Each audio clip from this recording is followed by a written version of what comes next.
morning, good afternoon, good evening, depending on when you're listening and where you're listening. Regardless, thank you for listening. The show is NXT Talk, where we talk about all things NXT 2.0. We're your hosts. I'm Boris, and as always, I'm joined by the one, the only, the Matt. Bonjour! How's everybody doing out there? We hope you're doing well.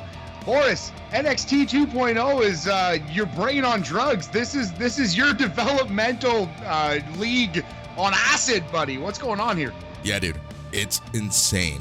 It's insane. There's so much to cover, but yet nothing to cover. Taking notes has become very difficult.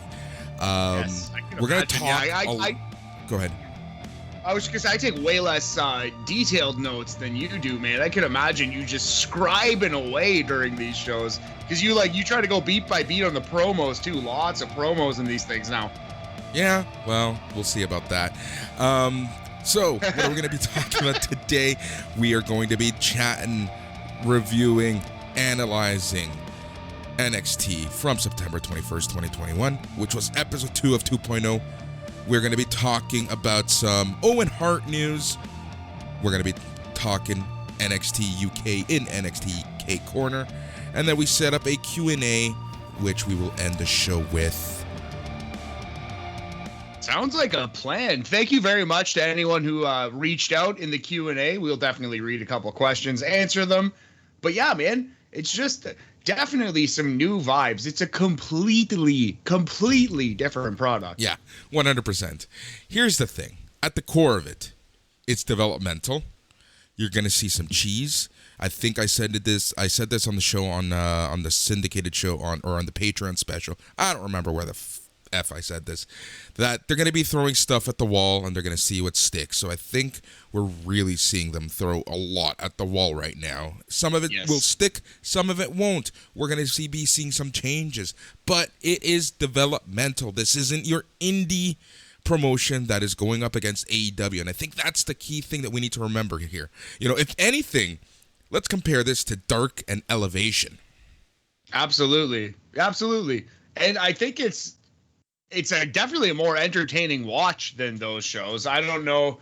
We can get into the finer points as NXT 2.0 itself progresses. You know what I mean? We'll be able to fully judge how it stacks up against Dark and Dark Elevation in a couple months, in a year, right? Yeah. But as for this actual television show, okay, so the big thing to me is Triple H is a wrestler, right? At the end of the day, he loves wrestling. He fancied himself a great Hall of Fame level wrestler, a good worker.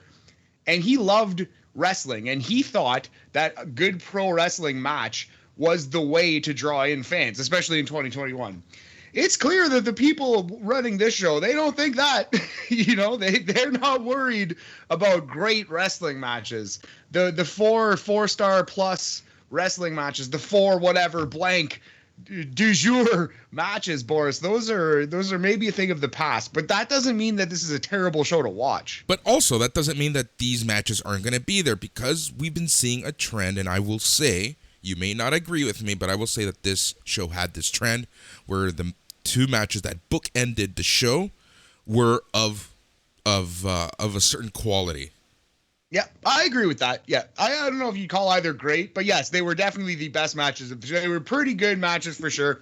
They're putting, something strong in the opener, something strong in the main event, and then just a bunch of ballyhoo and nonsense in the middle, like we've been saying for months now. Here's the thing, though.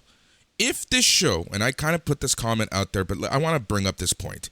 If the show was 1 hour, this will remind me so much of the actual NXT 2.0, which we all fell in love with.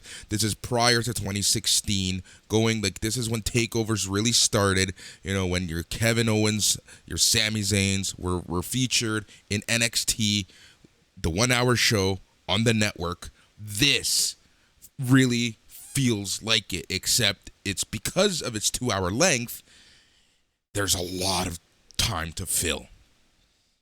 I can definitely see where you're coming from on that. I think there are certain things that are pretty different. The opening segment to this show, I don't think was something we saw on the previous NXT, just the exact way certain things came across. We'll talk about that though. But yeah, I know exactly what you mean, and I do kind of feel like that. We watched on BAM recently, man. We watched the first ever WWF Superstars from 1986, and it was pretty insane. Superstar Billy Graham was out there like cutting promos with tarantulas walking up and down his arms. Did this not remind you of that show a little bit? That's kind of where we're at. I feel like Superstars 1986. I would say just Superstars in general. This honestly reminds me a lot of Superstars. We're seeing new people, we're seeing new characters debut, we're seeing what sticks. We're going to be seeing the same people probably with name changes in a couple weeks. Like, this honestly does feel like a Superstars before you make it to the Raw or the SmackDown, which is exactly what it's meant to be. Look, at the end of the day, our biggest complaint about NXT has been that when people graduate to the main roster, they fail. And ultimately they fail because Vince has no effing idea what's going on in NXT. Now that he kind of has that left hook in it, he keeps it at arm's length away like a lot of my exes did with me. They kind of, he at least understands these characters. He's created these characters. Someone in his inner circle understands these people, so that hopefully the transition will be easier.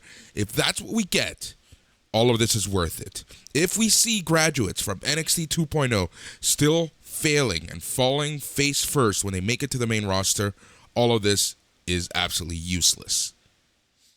Fair enough. I still think there's something to be said about the TV show, and more than the TV show, man, because I'm okay with watching Superstars, especially because almost every other wrestling show you watch, AEW, Impact, New Japan, like all of these shows are trying to put on work rate matches, Ring of Honor especially. They're just trying to throw work rate at you, right? And that's no longer what the goal is. And if I only had to watch one wrestling show in my life, I wouldn't pick NXT.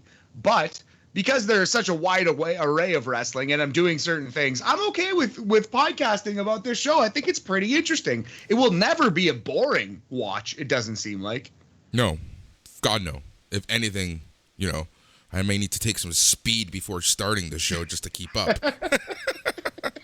Exactly right, man. Yeah, exactly. It's like Superstars in an NWA studio with shot like with rainbow colors, like super bright, with like a slight dusting of WCW 1999-2000.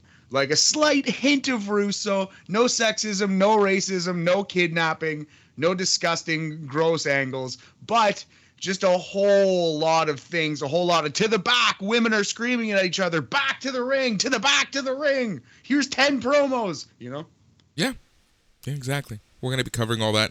But before we do, let's talk about something near and dear to my heart, because I want to talk about this. That is Owen Hart and AEW. The Owen Hart legacy will continue in AEW via a tournament of sorts and what do you call it? Merch. We'll see what this means in the grand scheme of things. We don't know just yet, but it was announced through AEW and through the Owen Hart Foundation that they are collaborating for something. If you listen to BAM especially, you know that Owen Hart is near and dear to my heart. Pun fully intended. And this makes me super excited. This continues to show me that AEW gives a shit about the fans, and they're not going to make you feel like an idiot for watching wrestling. Like, this is amazing. I love this. This might be the biggest FU to WWE, and I'm all for it. Yeah, it's an unintentional FU to WWE, just in that I don't think the goal is to say, fuck you, WWE. I think the goal is to actually honor Owen Hart and to actually give this person who deserves a legacy in the wrestling business the legacy he deserves. I don't think it's an on-purpose fuck you, WWE. No, I'm not saying it is. I'm saying in general. It is. that's what happened. That is the case. That's what ended up occurring here. So I do agree. Yeah, man. Apparently he's gonna have action figures and like he's gonna be in the upcoming video game, and they're gonna name this cup after him. Hopefully Bret Hart presents it to the first ever Owen Hart Cup winner, Kevin Steen. That's what I'm hoping for. I don't know. We'll see. Just remember, Bret's relationship isn't the best with that side of the family. So we'll see. We will see.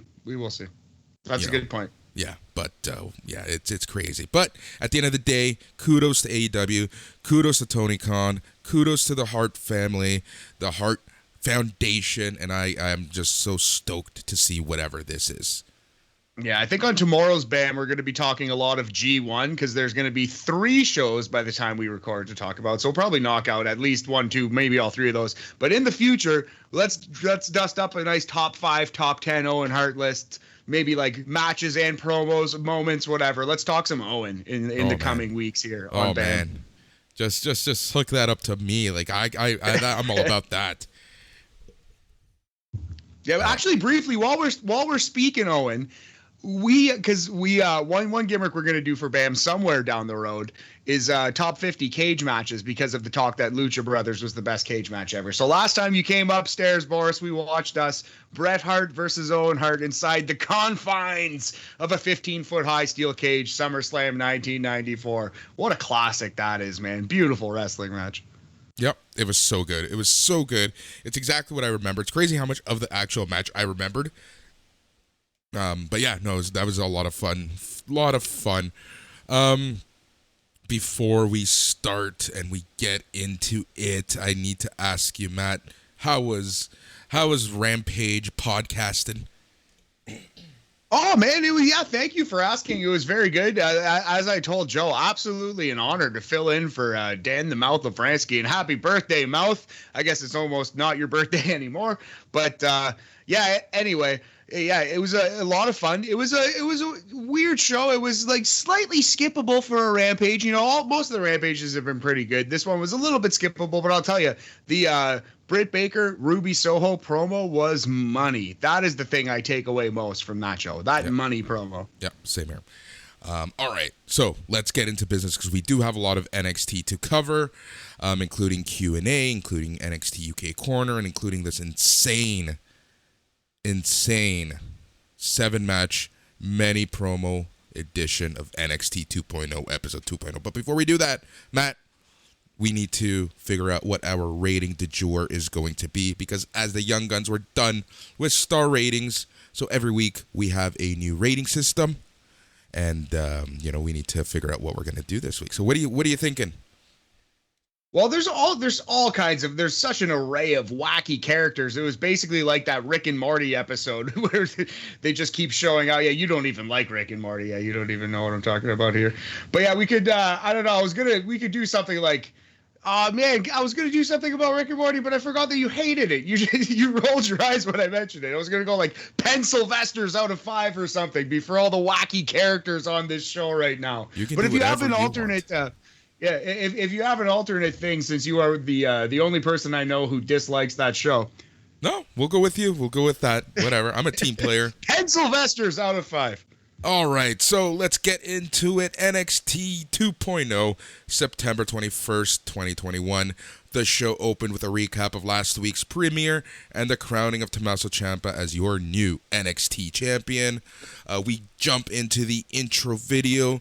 Tommaso Ciampa is on his way out. He gets in the ring with a bunch of new talent that represent NXT 2.0. In the ring, we had Brooks Jensen, Josh Briggs, Trick Williams, Carmelo Hayes, Odyssey Jones, Chainsaw Joe Gacy, and none other than Braun motherfucking Breakker.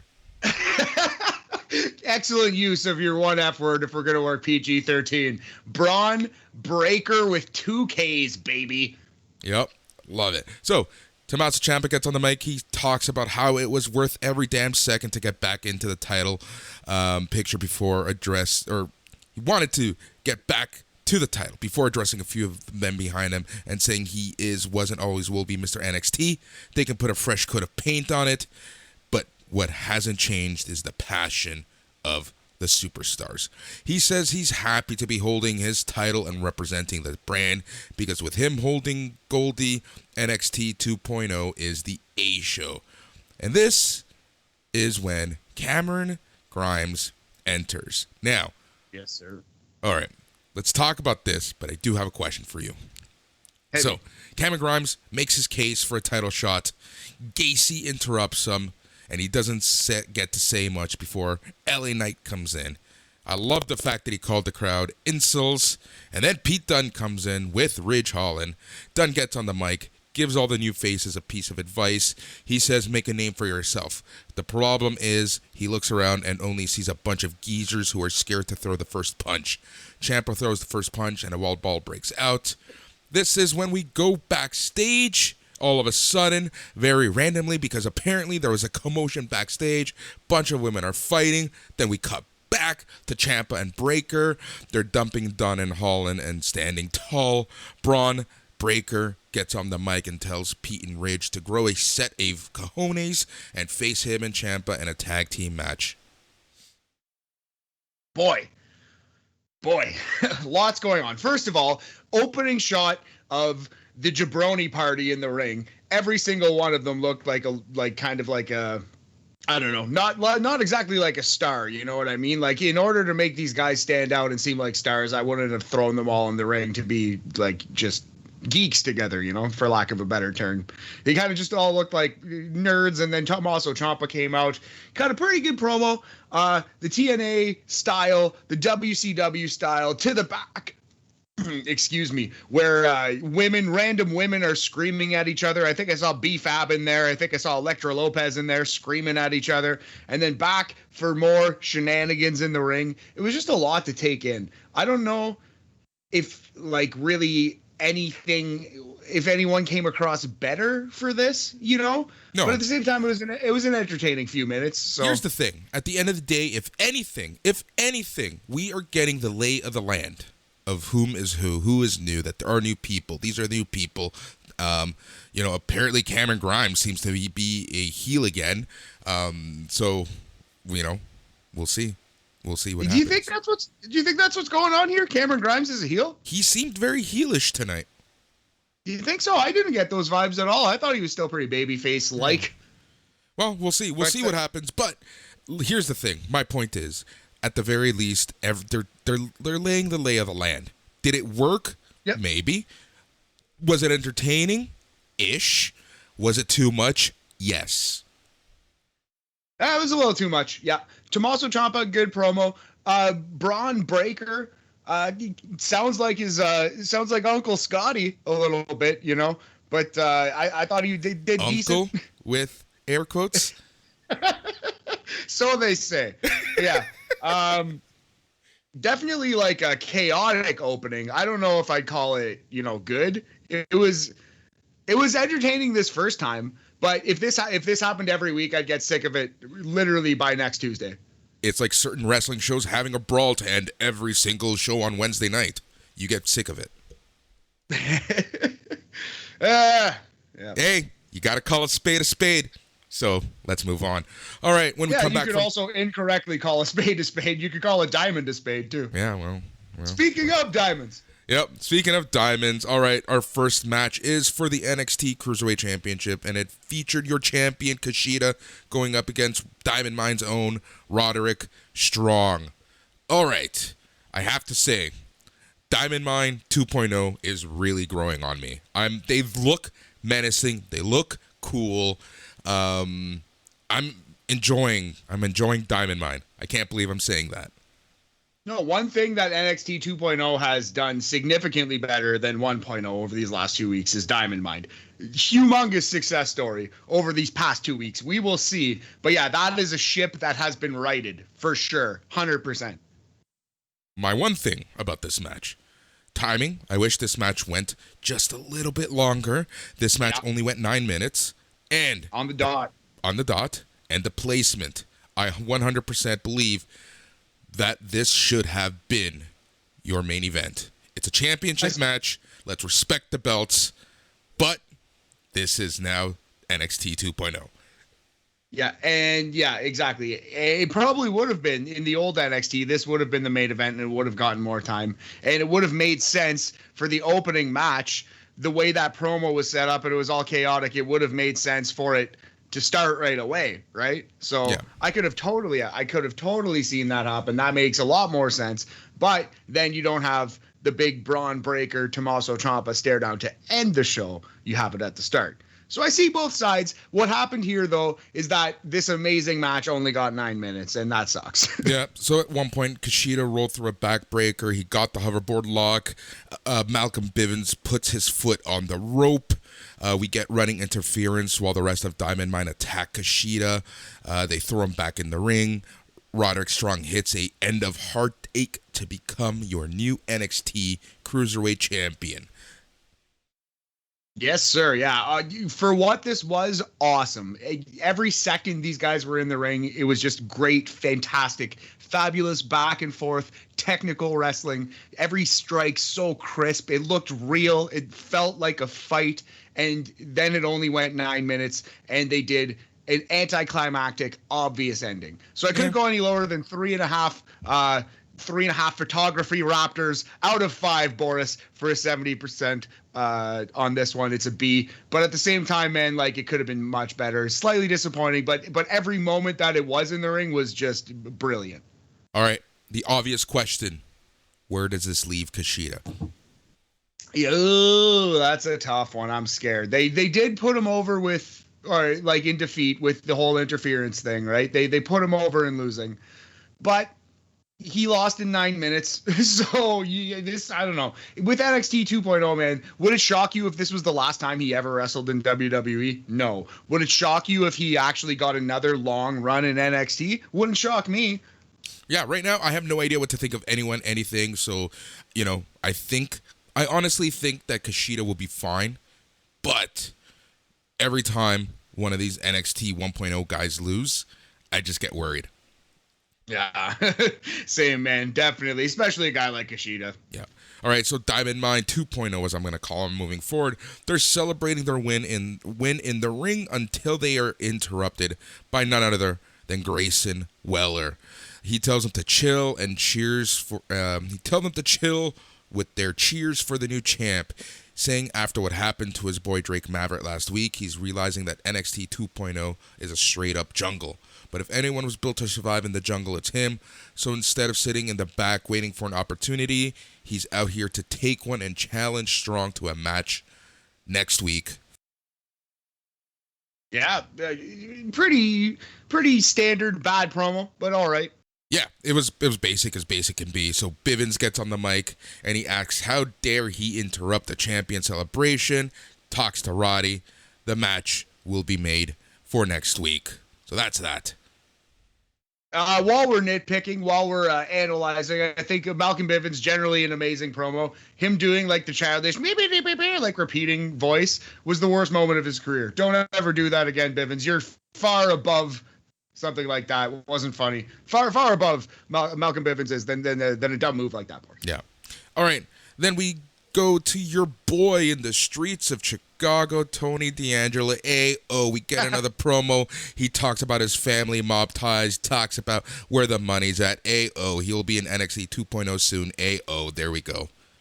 Bada bing, bada boom. You know, I'm a sucker for. I love The Sopranos. I'm a sucker for a character like this. I wish they gave him a different name. It's objectively stupid that they gave him the name of a player in the NHL who was kicked out of the league for racism. Is since back in the league. Yeah. But Tony D'Angelo. I would rename him. Yep. Speaking of The Sopranos, I am so looking forward to the Many Saints of Newark. Oh my God, I can't wait. Yeah, man, just to see what young Gandolfini does too. I'm very excited to see his performance. But yeah, it'll be so cool to see that movie. Yep. So Kaylee Ray's making her entrance as we go to break. Again, we're seeing this trend of before commercial break, we're seeing an entrance. Everyone is being respected with their entrances. I do appreciate that in NXT 2.0. Yeah, it's interesting. It almost, to me, I was worried that this was going to go another way because Amari Miller got such like a pronounced entrance when she came out. But yeah. All right. When we're back from commercial, we get a video package where Josh Briggs and Brooks Jensen explain the origin of their tag team. They met the night Briggs washed out of the NXT Breakout Tournament and immediately got into a bar brawl and earned each other's respect, and the tag team division is now in trouble. How did you feel about this one? I think this one was okay. You know, I like the fact that all of this happened without, like, it kind of happened behind the scenes, that this wasn't a story that we saw. This wasn't the Bar 2.0. This wasn't like how many teams have been formed like this. I'm okay with them just giving us the backstory. And yeah, it is what it is. It wasn't a spectacular promo, but what really was outside of Ciampa. Yeah, that's a good point. Maybe one or two, but you know what?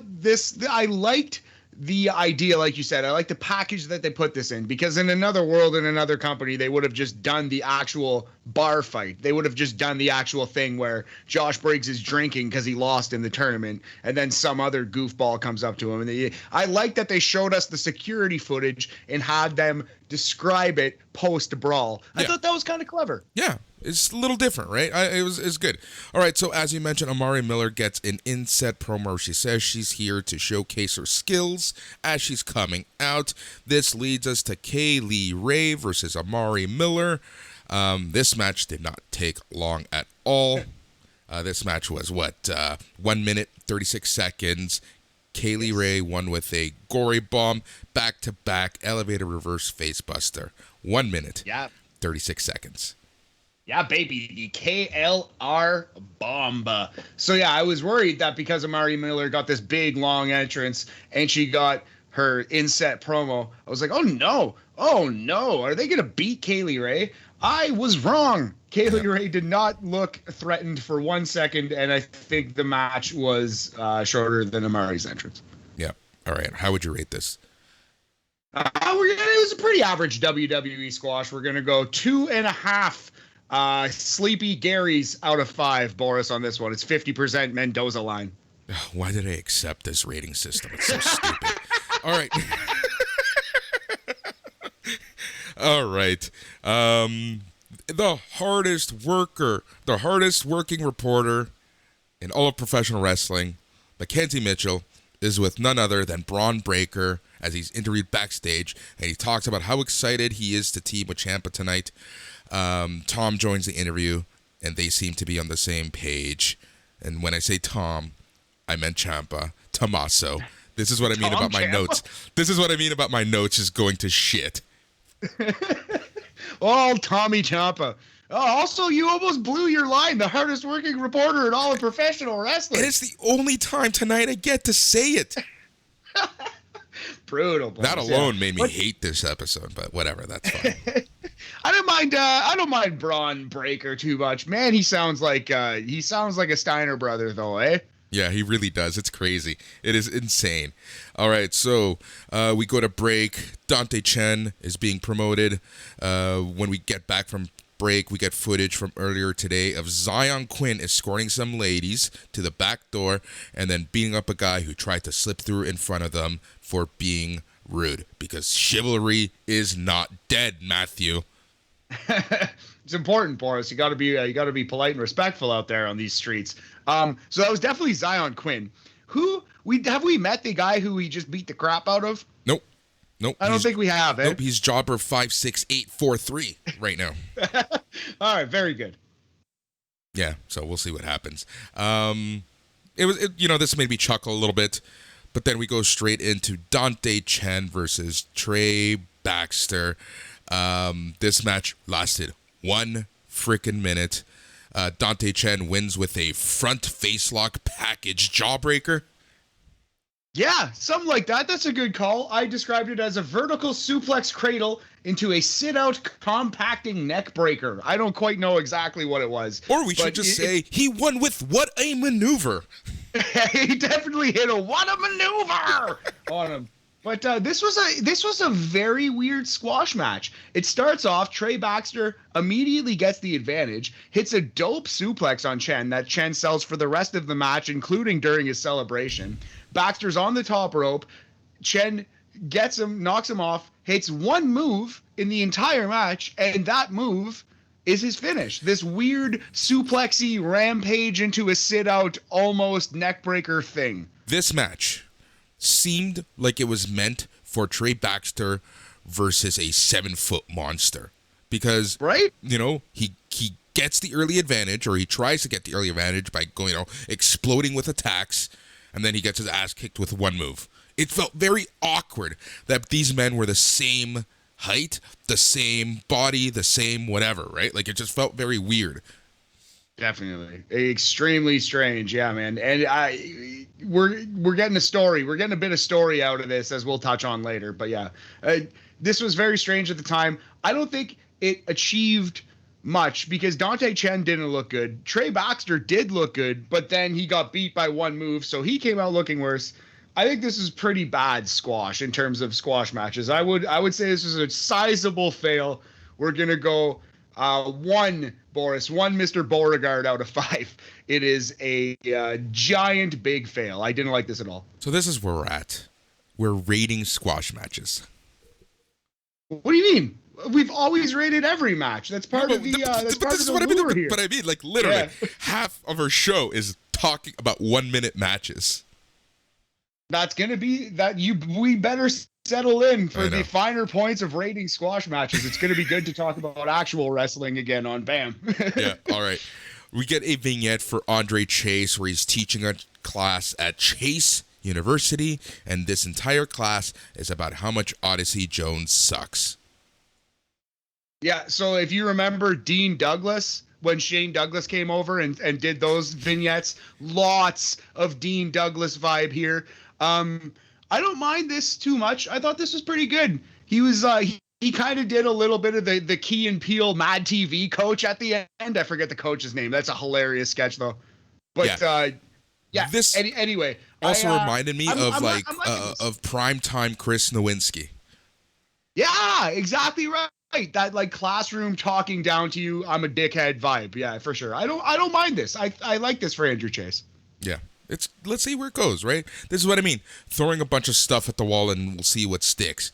All right. But one thing, Boris, I am worried about is basically Drew Gulak was kind of doing a better version of this gimmick, and we saw where that got him. So. Yeah. Well. Yeah. Well. Yeah. Well. Yeah. There's a lot I can say. That's a good point. Yeah. Okay. So. Man, I don't even know where to go with this sometimes. All right, so health update from Triple H. He's recovering. See us soon. Cameron Grimes vignette, and this is what I mean. This felt kind of more heelish than anything else. I don't know. Really? Yeah. I disagree. That wasn't the vibe I got, but hey, maybe, man. Maybe it is. Maybe we will be heading that way. I kind of think he's a better babyface, just in that the people fucking love him. So he already was a heel, and he was turned face because of the fans' desire to cheer him. So why run away from that? Because it's WWE. Great point. Like, he's probably for sure heel. Like, that's what I mean. Yes, he is now he was turned into a face because the fans loved him. But that's when NXT actually gave a shit about what the fans thought. Now that other people are running the show, especially right now, we're just seeing a reset. And I feel like Cameron Grimes' character got reset. Now, are the fans going to accept him as a heel? Hell no. But let us know, listeners, what you think. Am I just looking into this too much, or do I have a leg to stand on with this? Or has your leg been kicked out of your leg? I don't even know what that means. All right. So back from commercial, Joe Gacy's already in the ring. He promises a safe space from the smallest microaggression to the most heinous of grudges, and he says he comes to us with a mindset of conflict resolution where he doesn't have to use his male privilege to get what he wants. He believes we can achieve unity and tolerance and aims to be the man to show us peace in this safe space, and that starts tonight. So it feels like Bruce Pritchard or Vince McMahon were forced to do sensitivity training over the last 2 weeks and came up with this guy as a heel character. Sensitivity training man. Yep, 1,000%. That's exactly what I thought. It's like some PR person in Stanford sent them to sensitivity training over the next couple episodes of Dark Side of the Ring, and this is the character that they came up with. That's hilarious. Joe Gacy. If Joe Gacy had a Tommy Dreamer, ponytail, I would have died of laughter. That would have been actually hilarious. Yeah. What a great call. The gross double rat tail bun. No, but yeah, I don't know. This is weird. A weird character. I don't think it has any legs. But maybe Joe Gacy actually has can pull a rabbit out of this hat. We'll give it time, like anything else. Of course, we're going to give it time. It's just early impressions. This is the most Bruce Pritchard, Vince McMahon thing, right? Yeah. All right, so Cameron Grimes versus Joe Gacy. These are my notes for the match. Grimes, control early. Armbar. Gacy fires up. Handspring lariat. Oh, so close. Off the ropes. Cave-in. Cameron Grimes wins in 2 minutes, 36 seconds. Yep, 2 minutes, 36 seconds. Not as big a fail as the previous giant fail, but still like a 2 minute squat. You can't have a terrible match with Cameron Grimes. He just won't do it. But we're still going to go two Frankenstein monsters out of 5. Boris. A slight fail. Good effort from Cameron Grimes. And honestly, a good effort from Joe Gacy, especially in the promo, which I will count as below average, but still good effort with that weird version. Hold on. Let's give him a little more credit for being such a scripted promo. For him, it just feels like this is not him whatsoever, right? I give him credit for delivering the lines. I just didn't like the material he was given. Yeah, I would 1,000,000% back that opinion, man. Yeah, totally. The material, garbage. His performance of it, not garbage. Not at all. Pretty good. All right, after the match, Gacy hugs Grimes before he leaves the ring. We got a recap of the Index wedding. And then the show went from 0 stars to 4.5 as Legado del Fantasma make their way into the ring with Elektra Lopez, who's going to be in action when we get back from commercial. Yeah, absolutely. Your boys featuring your girl. Yep. We get a video package for Von Wagner where he talks about being an unconventional man with unconventional methods, and I'm going to add with a freaking unconventional name. And an unconventional face, but he's out there in his backyard swinging a sledgehammer, swinging a sledgehammer at a tire, and then sitting on the tire and swinging the sledgehammer around generally. And yeah, he's that's his unconventional method. You see, he takes a hammer and he hits a tire with it, and that makes him a better fighter. Yes, and that's why he's going to be champion one day. Von Wagner. Oh boy. Von Wagner. Von Wagner. American professional wrestler Von Wagner. How is it humanly possible that he gets a worse name than his dad? How is it humanly possible that he's not in the top 5 worst names on this show right now? Well, he's top 5. He is top 5. He is top 5. Yeah. All right, let's just move on. Anna Shear versus Elektra Lopez. This match only lasted 1 minute, 29 seconds. This Elektra Lopez dominated.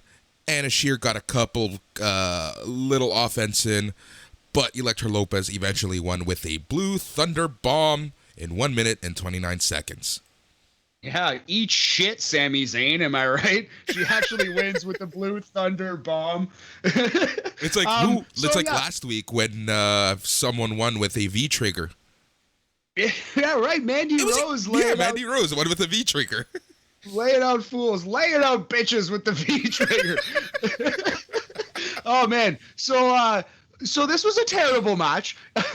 Elektra, God bless her, she doesn't seem like she's quite ready, but boy, she has a ton of potential. You could have said the same thing about Raquel the first 2 or 3 times you saw her, and she improved immensely quickly. So I'm not saying scrap Elektra, keep her in there, but I am saying this match was terrible. And she almost botched her finish and dropped Anna Shear on her head. Poor girl. But yeah, it was fine. It's fine for these things to happen, and she's got to start somewhere. But this first one, very bad. We're going another. It's a 1 hammer eyes out of 5. A single hammer eye out of 5. Giant fail again.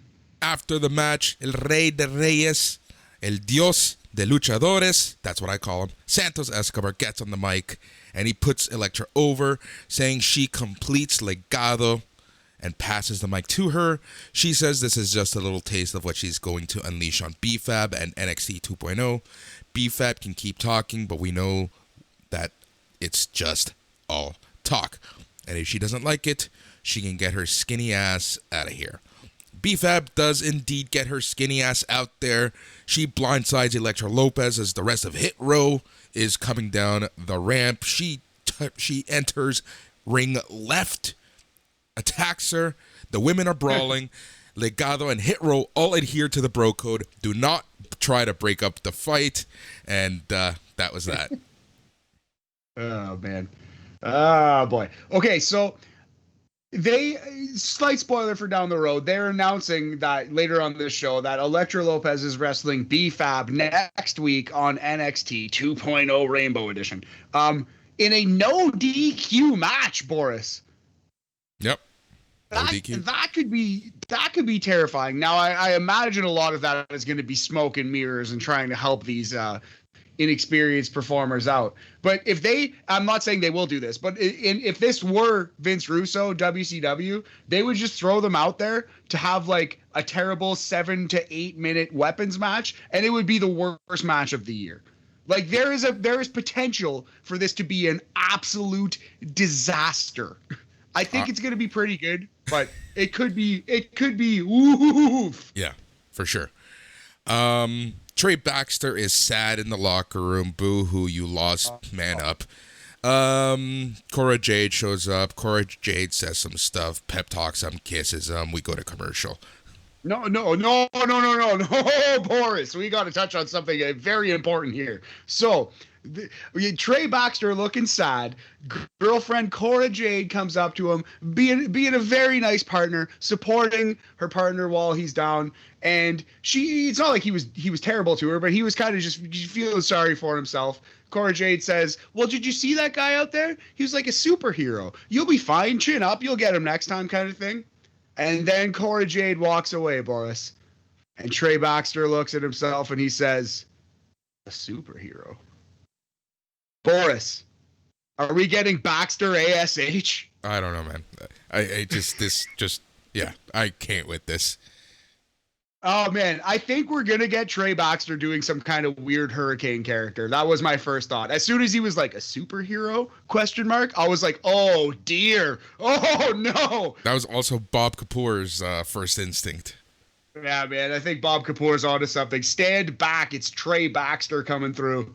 Stand Baxter. Oh, my God. Oh, Lord, we are so... Oh. We are off the rails, buddy. Embrace it. You know what? I am embracing it. Odyssey Jones makes his entrance as we go to break. Frankie Monet and her entourage are walking backstage.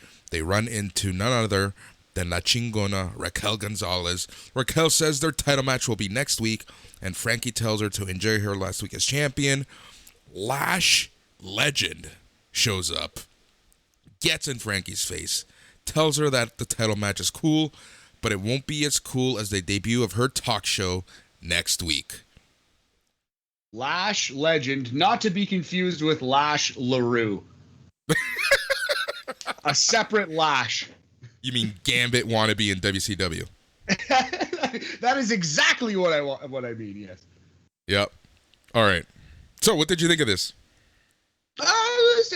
You know I love Frankie. Frankie is my girl, much in the way that Santos and Elektra are your girls. No, I don't mean to be insulting to Santos, but yeah, I love Frankie Monet. I think she's awesome. She should have been on main roster TV 2 months ago. She's completely all the way ready, and I'm okay with whoever losing this match going to appear on Raw or SmackDown the next week. Yeah. as long as this match happens next week.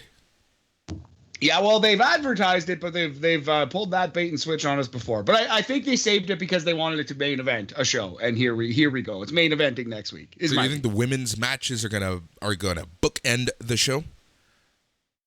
I hadn't thought about it, but yes, I do. Now that you mention it, yeah, that's a really good call. Yeah, we also have the cruiserweight match, but I can see that being like a 2-minute, like just debauchery. Yeah. I agree pretty much exactly and entirely with your opinion. Yeah.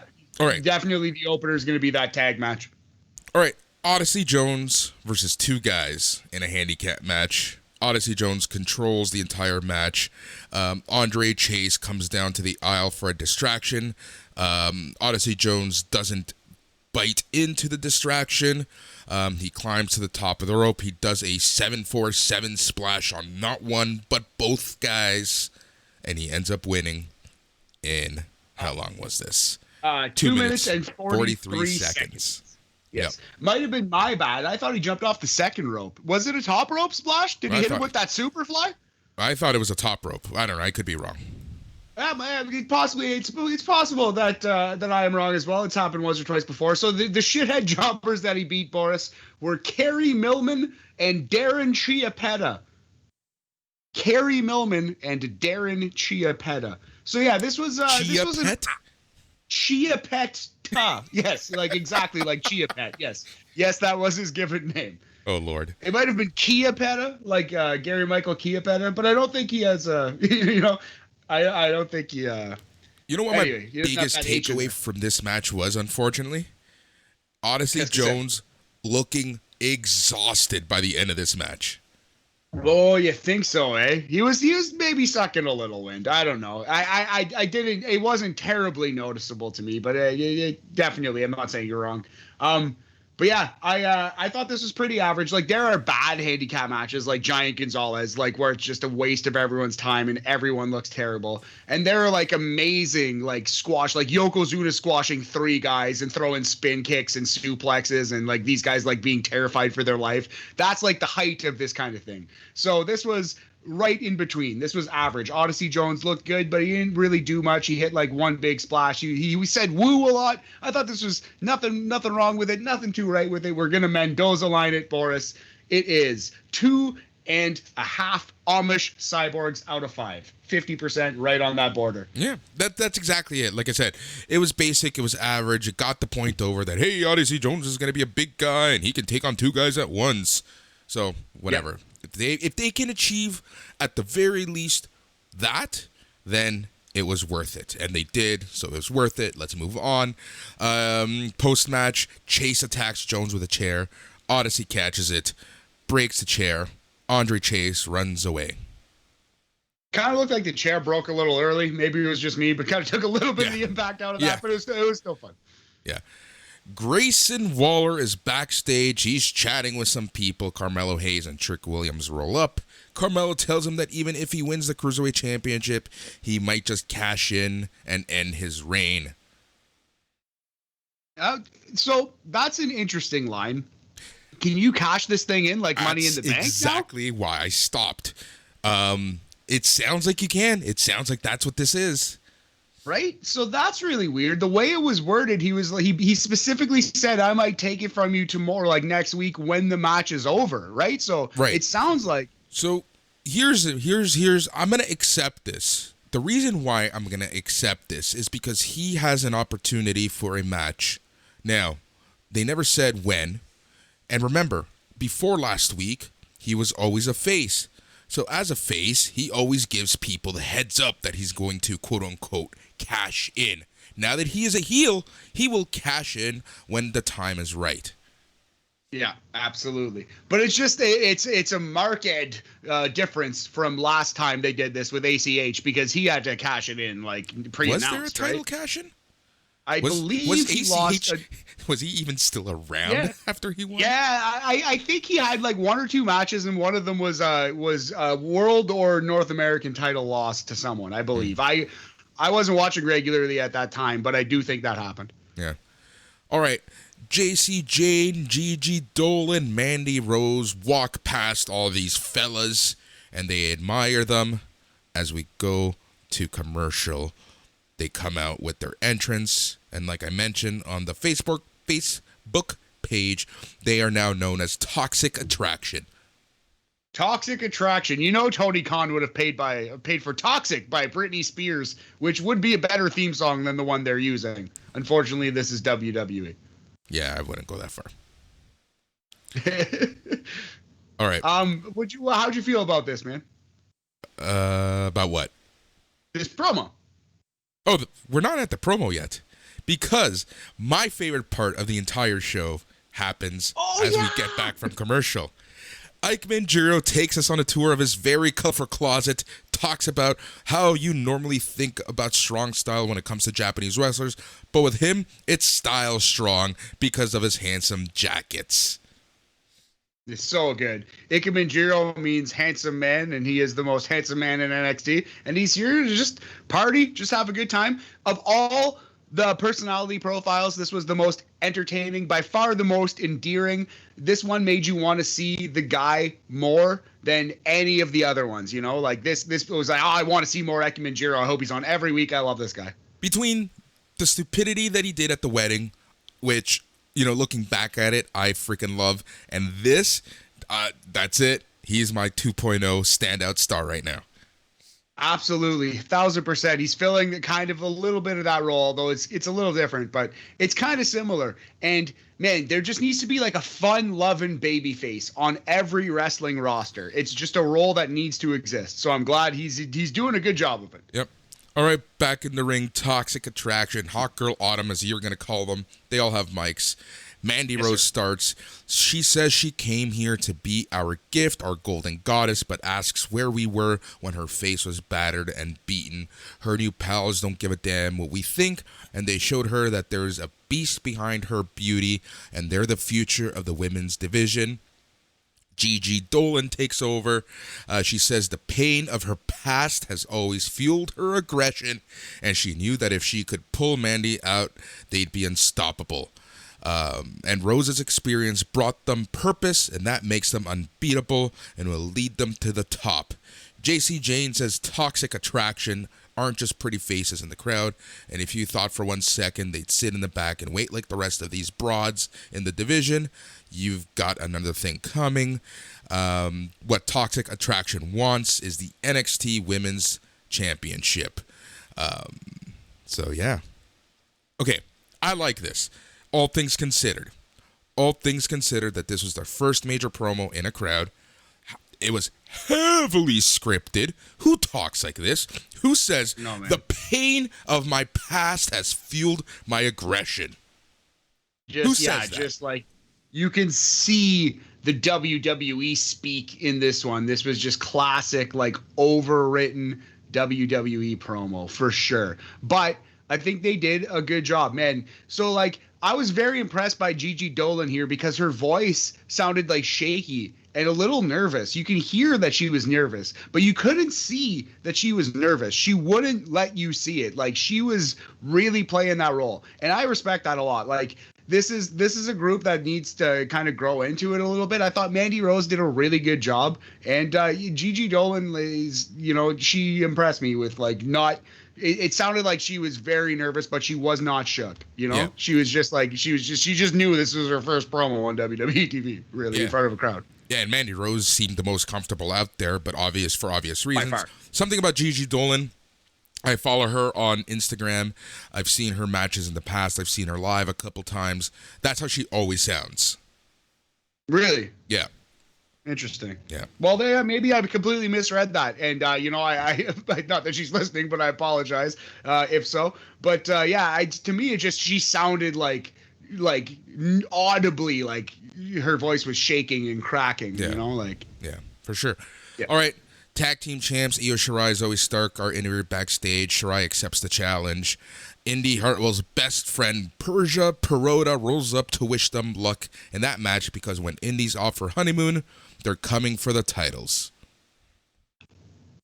I think it might help. I don't know how you do it. might be too cheesy to flash a name like Persia Pirotta on the screen. Maybe it wouldn't be, but it might be too cheesy to have Zoe and Io say, "Hey Persia, what's going?" I was literally going to be. I would rather have someone just randomly say, "Hey, it's Persia Pirotta," and then everyone looks at the camera and points at her. I don't know what the perfect answer is, but yeah, I had no idea who this was. I had to look it up. But yes, Persia Pirotta is her name, and she is the friend of Indy who has kind of showed up in the periphery in the last couple weeks. Yep. This leads us to the main event: Braun Breaker with 2 Ks and Tommaso Ciampa versus Pete Dunne and Ridge Holland. I thought this was a pretty dang good match. I actually really like. Well, Pete Dunne's awesome. Tommaso Ciampa, awesome. Those guys are incredible workers, and they're obviously everything they touch is going to turn to gold. But boy, this Braun Breaker, he's feeling a little Brock Lesnar-ish, buddy. He has got a rocket strapped to him. It's insane, right? Like, it's crazy. Maybe this is why they didn't want to give him the Steiner name, because of the super push he's going to get. What do you mean? Why would they take in the Steiner? WWE? When has a Steiner ever succeeded? That's dumb. You're right. It's not that you're dumb. You are completely correct. But the fact that they would think that is incredibly stupid. Yeah. So, all right. But who knows? At the end of the day, Braun Breaker and Ridge Holland are the future of this NXT. This match, I have to say, was one of the most formulaic tag team matches I've ever seen.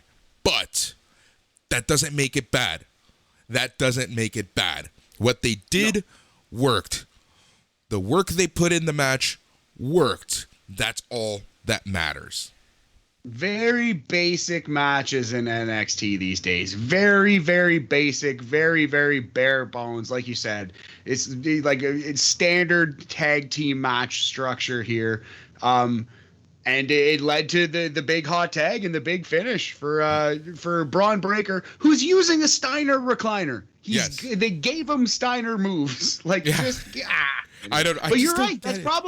You're probably right, man. He's going to be on the main roster after winning the NXT title within a year, and he might get pushed to the top of the main roster too. Who knows? So. Yep, exactly. They did one of my favorite. What did you think? I actually enjoyed the Ridge Holland and Braun Breaker kind of face-to-face. The crowd surely enjoyed it. The crowd actually really enjoyed this match a lot.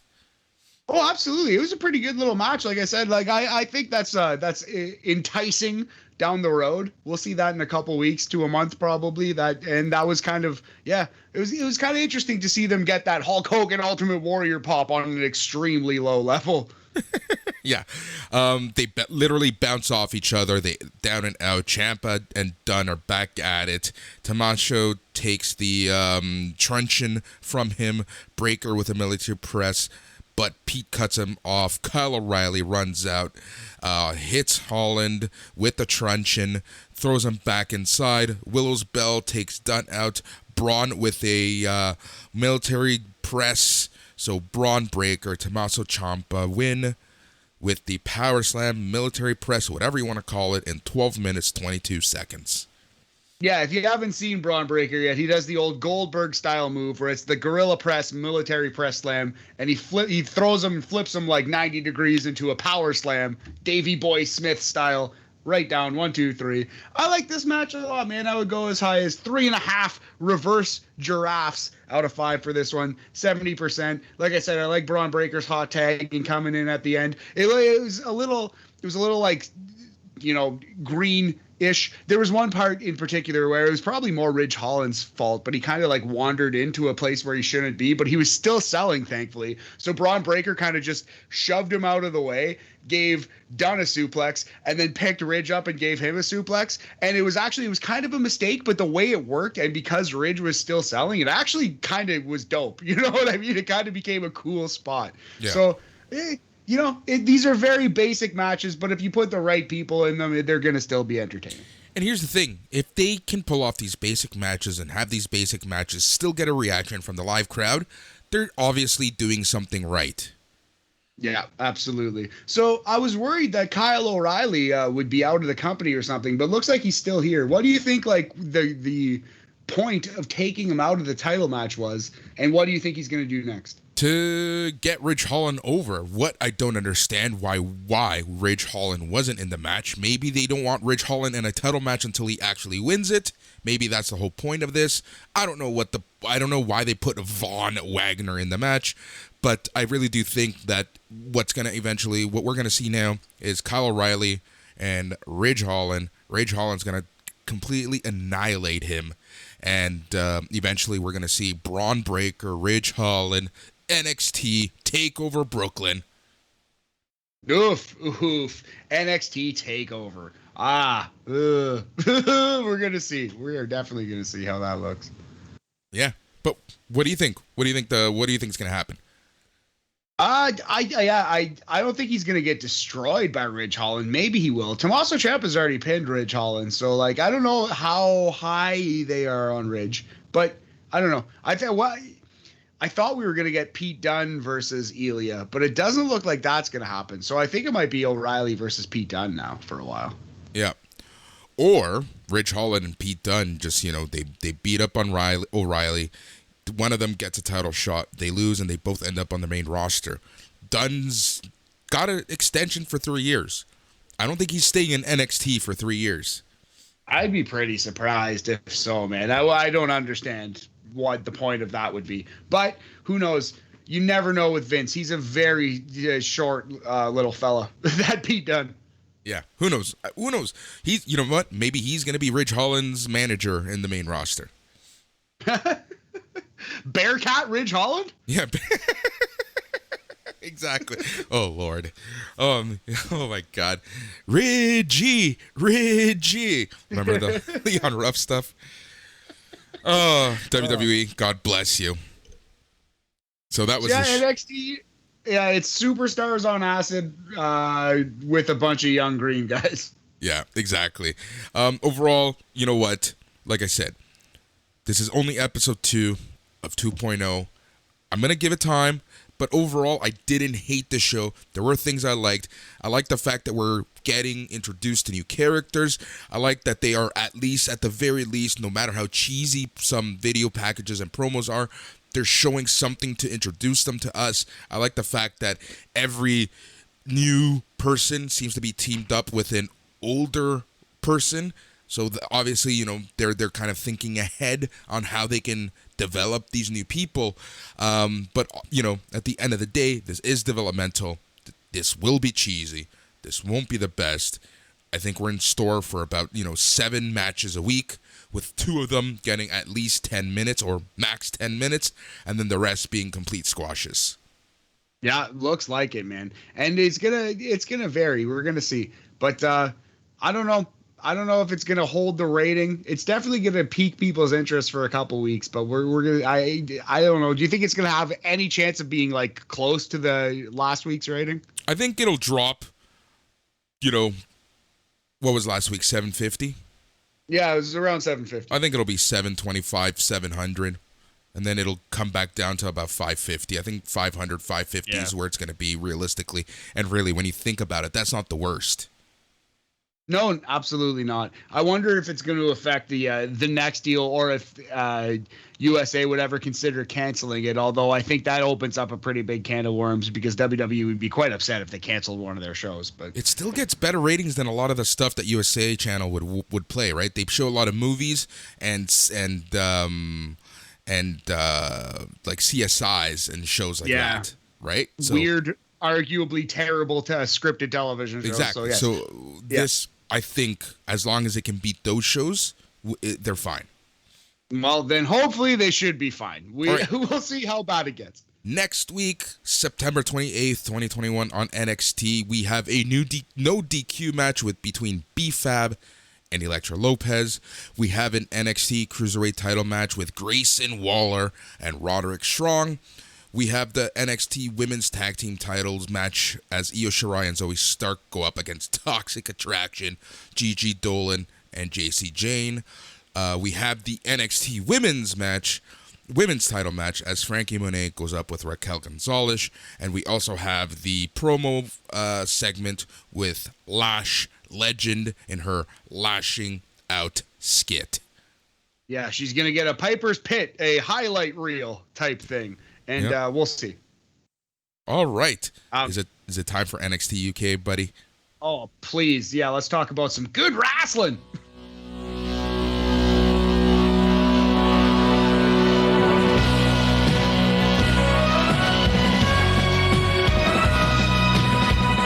You hear that? You know what time it is. It's time for NXT UK Corner. It is our favorite hour of WWE television each and every week. And last week was no different. Last week was a fun show. My God, do I love 1 hour shows. I know I say this every single week, and I will say this every single week from now on, especially because NXT 2.0 feels like it should only be an hour maximum. I love 1 hour shows. Yeah, absolutely. Right. Yeah, man. I can watch this every single week. I do watch it every single week. I love it every single week. This is the best thing WWE does. Yep. So the show started off with a Heritage Cup tournament semifinal match with Noam Dar versus Kenny Williams. Two guys that both Matt and I really, really like. Two guys that we see a lot of potential with, especially Kenny Williams. Skeevy heels, just greasy, slimy, dirtbag heels trying to out-heel each other. Oh, this match was just a treat, just beautiful. Yeah. All right. So, do you want to go round by round? Yeah, sure. All right. So, yeah, we can do that. Round one, match starts, kind of slow start. Noam is trying to get a submission hold on Kenny. He finally gets him down as the round ends. I like this. It was a nice start, kind of setting the tone for the rest of the match. Yeah, and yeah, exactly. Setting the tone. Like I liked they're pulling each other's hair and doing just like dipping their toes into the heel waters. But yeah, it was basically a straight up wrestling match here, round one. Round two, things start getting really interesting. There's a lot of back and forth. Kenny takes Noam Dar down, drives him into the mat. Kenny grounds Noam Dar later on again. He gets his feet and sweeps. Noam Dar sweeps Kenny with his feet before Kenny grabs his knee. Kenny rolls Noam Dar with the tights for the pin and gets the first fall. Kenny Williams is now up 1-0. Kenny Williams selling his knee like he's actually injured. Dar gives him a little bit of break. And of course, as you said, a ruse. He was lying, Boris, to our faces he was. Can you believe it? As he rolls up Noam Dar and heals him. He out-heals the skeeviest guy in all of NXT. Can you believe it? And I think we should have mentioned that this is a heel v heel match. Oh, I kind of mentioned it off the top, but yes, if it was not clear, these are two established heels trying to out-heel each other. And that's what round three gives us. These guys, and I love the fact that, yes, it was kind of technical, but, and I know I complain about this all the time, but I really like this because it didn't lead to the end of the match. They were literally just trying to, small cradle each other throughout the round. Yeah, I really actually round three was probably my favorite round, just the way it played out, just their action, and it went 3 minutes. Nobody got the Duke here. I believe it was Kenny Williams was caught in a knee bar, but did not submit and was saved by the bell, right? Yep, that's exactly it. And this leads us into round four, where again, Kenny is trying to roll, or Noam is trying to roll Kenny up. Kenny spears the knee of Noam. Kenny tries to undo the top turnbuckle before Noam grabs a bottle, pretends that Kenny hit him. Noam Dar then locks in a knee bar. Kenny taps. We are now tied 1-1. Yeah, so I love this. So Kenny Williams is trying to take off the turnbuckle. As he's doing that, Noam Dar grabs Kenny's water bottle gimmick, throws it to Kenny, pulls the Eddie Guerrero move, which is he tries to out-heel him there. And then as the referee is reprimanding him, he just says, F it, and locks it in his submission anyway. I love that. These guys trying to out-heel each other has been so fun throughout this entire match. Yep, exactly. Round 5, Kenny locks in a hammerlock. Noam drops Kenny with a back elbow. There's a lot of back and forth in this match. Shaw Samuels grabs and holds onto Kenny's foot when he's trying to get back into the ring from underneath the ring. Noam hits him with He hits him, pins Kenny with the Nova Roller. Your winner of the match. Moving on to the finals, Noam Dar. So yeah, we should put a fine point on that. So Kenny Williams is outside of the ring. Noam Dar's hurting. As Kenny Williams is trying to go back in, Shaw Samuels pops out from under the ring out of nowhere, holds Kenny Williams, holds him in place for Noam Dar to hit his crazy, his basically like face first enziguri, which he calls the Nova Roller, I believe. Yep. Yeah, and he gets the pin. He gets the win. This was great. This was so much fun. They out-heeled the heel. Like, we knew this was going to be the outcome. You know, WWE tries to swerve us so many times. So I'm happy when they just do the right thing. Yeah, 1,000,000%. So yeah, I don't know about where they're going with like Shaw Samuels versus Kenny Williams, but yeah, I thought this match was really, really good. I would go as high as 75% on that one, so it's going to be 3 3/4 supernovas for the great Noam Dar here, Boris. With 75%, a B+ in Canada. Good job to you. Tip of the cap to the lads. Yeah, Noam did an amazing job. All right, Gallus is backstage. They're getting ready for their tag title match. That's the main event. The assistant to the GM, Sid Scala, is in the ring. We get a satellite interview with the new NXT UK champion, Ilya Dragunov. Ilya says that he can't wait to come back. Nathan Frazier, Rampage Brown, A-Kid come out and lobby for a title shot before Sid makes a triple threat #1 contender match for Ilya's title. The three men argue before Rampage takes out A-Kid and Nathan Frazier before leaving. I like this promo a lot. I thought okay, I liked Nathan Frazier a lot. I thought he did pretty well. Rampage Brown, perfectly fine on the mic. A-Kid is the most soft-spoken wrestler I have ever heard in my life. Yeah. He came, that's beyond Dean Malenko level. Like, he came out I don't even know what to compare him to. Nothing in pro wrestling. Like a UFC fighter who is shy almost, you know? Yep, I agree. Very, very... I don't even think it was bad. I think he's very well spoken and he seemed confident, but he's very soft spoken, just not very bombastic at all. Yeah, I gotta agree. You know, maybe his Spanish blood, maybe he had too much Rioja before going on the mic. I don't know. It was very. This was the first time that I think I've heard him on the mic, and it was just like, come again. You know, it was just crazy. Yeah.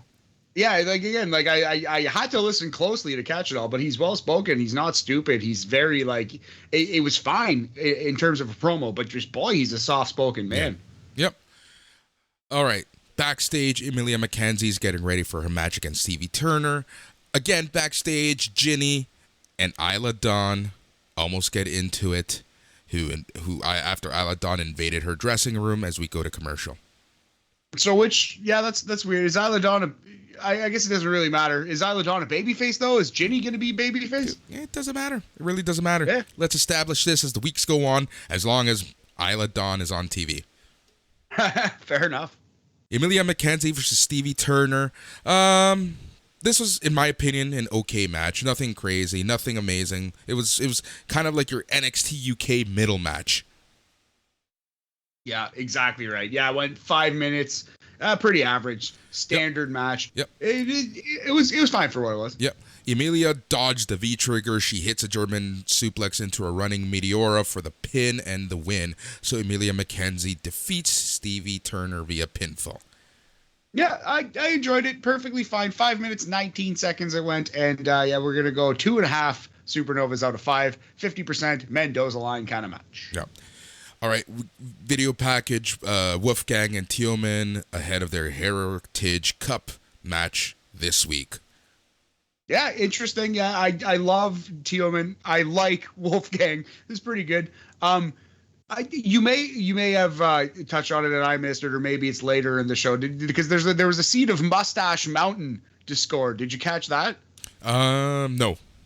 Okay, so there was a Mustache Mountain promo where basically, in a nutshell, Tyler Bate was talking about how he can't wait to see who wins the tournament and defend the cup, and then Trent Seven interrupted him and was like, oh, tag team titles. So I think it's going to be a little feud, a little seed there. And eventually, Boris, we are probably going to get the split of Mustache Mountain pretty soon here down the road. Interesting. I think it's worth noting because I think that was the first seed planted right there. Interesting. All right, we get a video vignette for Charlie Dempsey. Looks Do you cool. know who this man is? No. This man, Charlie Dempsey, classic WWE, Boris. He's Charlie Regal. Oh, yes. He is the son of William Regal. Yes, I did know this. Bailey Matthews, son of Darren Matthews, who is William Regal. I did know this. This man should be Charles Regal. Charles Regal. Good old Dick Regal. I think Dick is Richard. Yeah. But, yeah. Anyway, I'm excited to see what Charlie Dempsey can bring to the table if he's fucking anything like his dad, and that's going to be my F word, and I used it correctly because William Regal is a boss, and if he's anything like that, that man is going to be great. So let's see. Yep. Blair Davenport beats up Stevie Turner as she's recovering after her defeat to Amelia before the break. So Blair Davenport literally just kicking everyone's ass and taking names. Yeah, and this was actually in the ring. I thought that was clever. Like Blair Davenport, who is suspended, ran in, destroyed Steve Turner, ran away. Loved that a lot. Yeah, that was pretty cool. It really was. It was like an outlaw vibe to this Blair Davenport. Yeah, I liked it. All right, this leads us to the main event of the show, which was for the NXT UK Tag Team Championships, as my boys, Pretty Deadly, went up against Gallus. What did you think of this match, Matt? I thought it was pretty good, pretty deadly. It was, not fully deadly, but pretty deadly. Yeah, entertaining match. This is a very good team. I'm very excited to watch them wrestle at this point. Like they're better characters than they are in the ring, but they remind me so much of young Edge and Christian, like 99 Edge and Christian. They have that quirkiness to them, right? They really enjoy the quirkiness that they have. And this, overall, this was your typical tag team match. Nothing crazy happened. Pretty Deadly retain, but it was an entertaining match nonetheless. Yeah, I might be underrating it a little bit. I put it at 3 supernovas out of 5. It might be slightly better than just a C. Maybe it was a B, but it's in that range. That's what I wrote on the page. So we're going to go 3 supernovas out of 5 on this one. Yep. All right, this week on NXT UK, so September 23rd, 2021, we have the NXT UK men's number 1 contender matches. A-Kid goes up against Nathan Frazier, goes up against Rampage Brown in a triple threat match. And then we have the Heritage Cup number 1 contenders semifinal match as Teoman goes up against Wolfgang. Yeah, and especially since we just saw Noam Dar vanquish a heel. I don't think he's going to vanquish another. So I think we're getting Noam versus Wolfgang in the final. That's exactly what I think. I think we called that too. But yeah, we'll see. All right, dude, fun show. Honestly, fun show. And, I think you said it best last week where, these shows don't have to feature an amazing match to still be an entertaining show.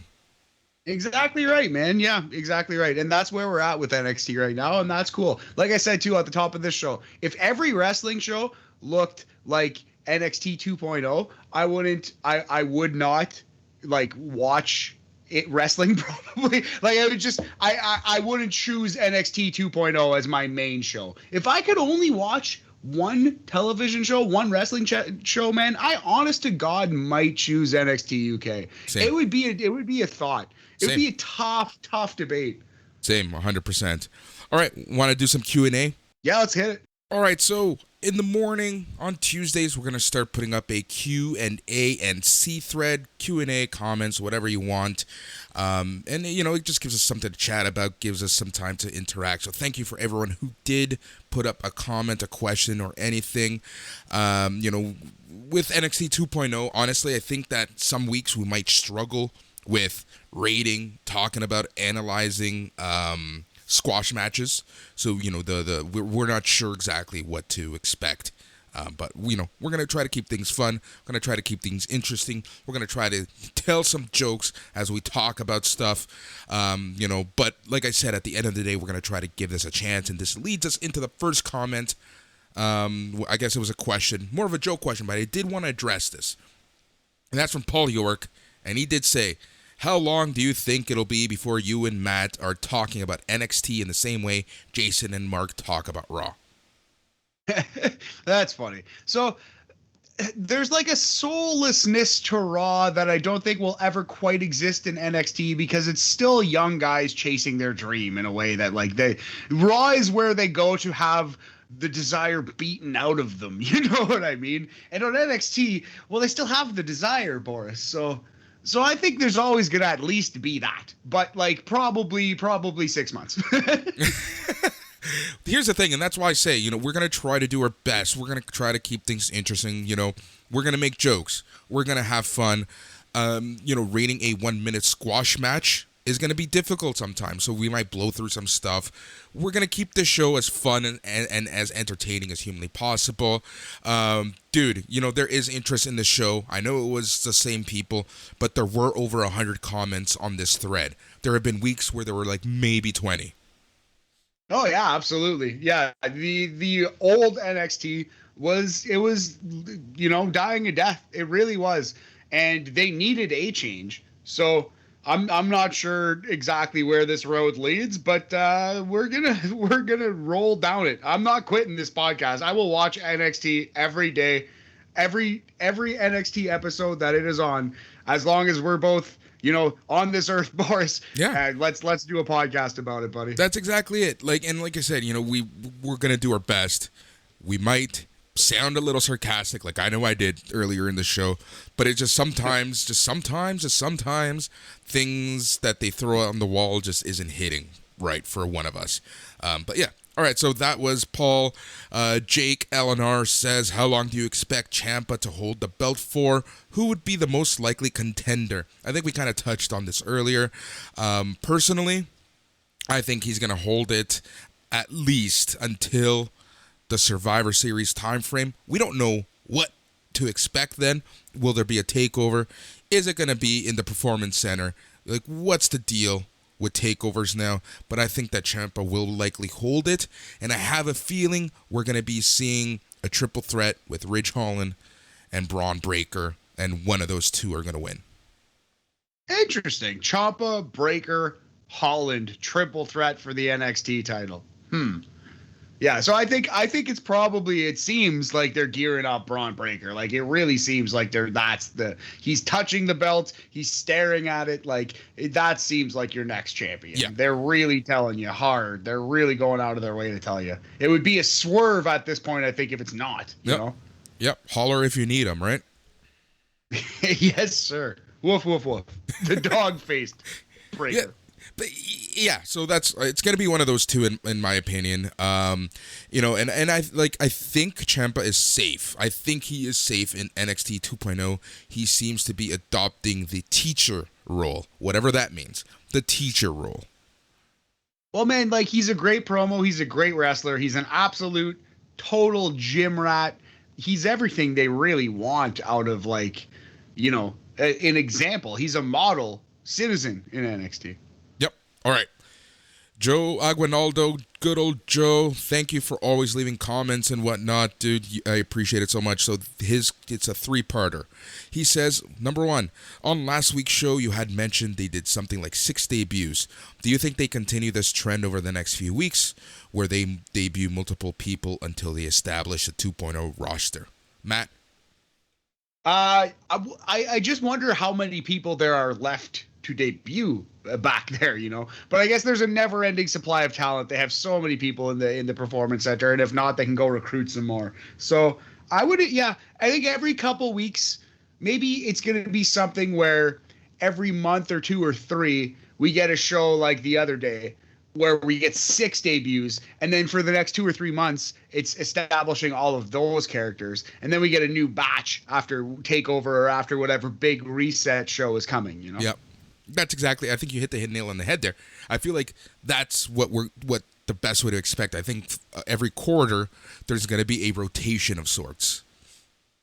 Yeah, I can see that for sure. Right. I think that's the best way to do it, especially with seeing who's ready, at what time in the Performance Center.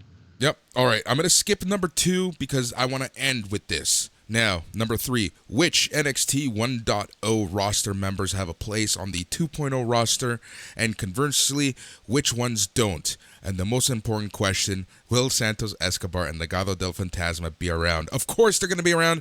They're going to be tag team champions and world champions soon enough on SmackDown. On SmackDown? On SmackDown. I know you're talking about NXT. Oh, God, no. They're going to be on SmackDown. And that's when Santos Escobar is going to firmly establish himself as a Rey de los Luchadores and be better than Andrade as he is meant to be. Well, you heard it here first. I can't top that. But really, who do you think? I think we touched on this a lot, but let's just throw it out there again. Who from the 1.0 roster do you think is going to stick around? Well, Ciampa for sure. He's never going to the main roster. He will always be an NXT wrestler, and he will be there helping out, teaching. Johnny Gargano, at this moment, I think is going to be an NXT lifer. I think he's always going to stick around. He's going to transition into that coaching role. Same with Candice. I think they're going to be WWE for life. I think so too. Yeah. So I think you're going to see Candice. I think you're going to see Tommaso.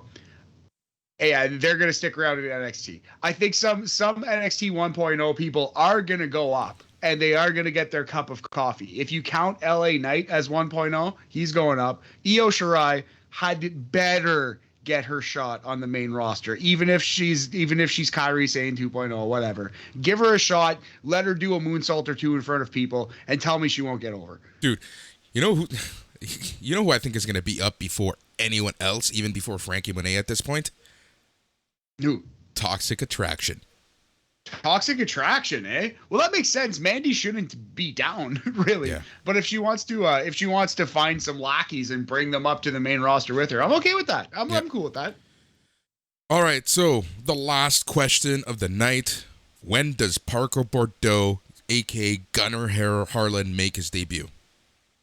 So, if you read the rumors and the scuttlebutt and the Wrestling Observer newsletter and various things like that, it seems as though Parker Bordeaux is not progressing at the rate that some of, specifically Braun Breakker, but some of the other people are. That's what the scuttlebutt is right now. So it's not like they've given up on him, and it's not like he's not going to work out. But it just seems like he's taking a little bit longer to catch on. He's not taking to it quite as quickly as some of them. So it's very hard to say. I think that we're going to see Parker in 6 months to a year, right around WrestleMania, a little bit before WrestleMania time, I bet. Maybe perhaps even after the WrestleMania takeover on that batch of tapings. They wait that long. But I wouldn't, soon. It will be soon. Yeah, I agree 100% with your assumption as well. I think that it'll be around that time. I have read those reports that he's taking a little longer to get to where they want. But I think that's the thing, right? I think that they're holding him to such a very high degree that's where he might not be just yet. I think he will have that rocket strapped onto him. Exactly, and he's the kind of guy who he's gonna get the Ultimate Warrior, the Brock Lesnar push. He looks like Brock Lesnar. He's not there to have competitive matches in the mid card. He's gonna be smashed over, perhaps like a Braun Breakker is about to be as well, like a Karrion Kross. Yeah, exactly right. Remember him? No, I have vague memories of like 100-second fever dream somewhere in there. All right, before we go, let's talk about the schedule. Midweek markout. Jason is alone. Jason did a great job doing this alone. Go listen to it. Midweek markout is already out.